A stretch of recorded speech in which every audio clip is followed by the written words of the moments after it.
There you go. Aye. Wait till what happens. See what happens, you know. Where would there be any sense of fairness and equality? And that's what Burns was about. If the lassies didn't get a word in or two in reply, I call on Josephine Craven to give us a reply to the lassies. Ladies and gentlemen, I'm delighted not only to be attending my first Burns supper, but also to be giving the reply on behalf of the lassies. To the lassies! That's a bit early in the toast. Not only to be giving the reply, but to be replying to such a fine specimen of manhood as Mr. Bradley Armacost, the mystery man of the night. I should start by thanking you, Brad, for your kind words. I'm sure they were all meant as a compliment. For we all know that Brad is as honest as the day is long, and Rabbi did write, "Princes and lords are but the breath of kings. An honest man is the noblest work of God." I was a little at a loss how to pitch this reply, given the unusual mix of people we might have here tonight, between Scots, Irish, American, and any combination thereof, exiled or otherwise. But I think I can gather from the earlier responses to our speakers that we've all have a good idea of how Rabbi loved the lassies. So we'll start there. Rabbi acquired a devoted wife in Jane, a passionate liaison in his Highland Mary, a long-term correspondence with Mrs. McElhose, and numerous other female encounters, most of them resulting in children. In 1792 he wrote, "While Europe's eye is fixed on mighty things, the fate of empires and the fall of kings, while quacks of state must each produce his plan, and even children lisp the rights of man. Amid this mighty fuss, just let me mention, the rights of women merit some attention." A feminist view might be that Burns showed womankind no respect, merely using her, well, in fact, a number of hers.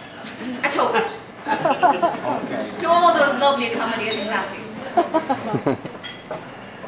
That view might say he exploited women for their sex, their beauty, their wit, and their brains. I prefer to take a more kindly view, namely that the bard may have been immortal as a poet, but as a man, he was human.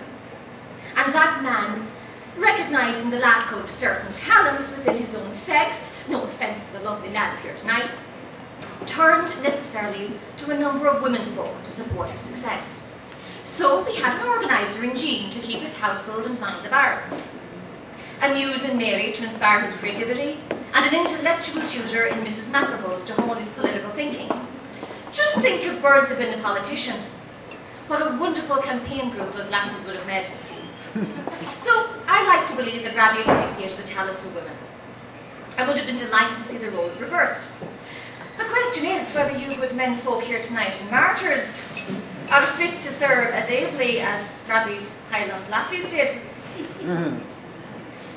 But of course, I'd have to say that I believe you're more than able to meet that challenge. And I look forward to the successes that such partnerships may bring. Indeed, let me be the first woman to say that behind every great woman, there's a fine man. Another toast to the fine men behind the lassies. You're a great girl. Exactly. Now, what exactly constitutes a fine man? We lassies do have a list of desirable qualities in the laddies, a wish list you might say. But we can take some inspiration from Burns. At 17, he felt Cupid's arrow for the second time and was compelled to put pen to paper. And his feelings for one Alison Begbie, from his poem On Cessnock Banks, he went on for 14 verses extolling her beauty, but ended the poem, you're all right, I'm not going to do all 14, but ended the poem with the words, "But is not her air, her form, her face, though matching beauty's fabled queen, 'tis the mind that shines in every grace and chiefly in roguish sheen."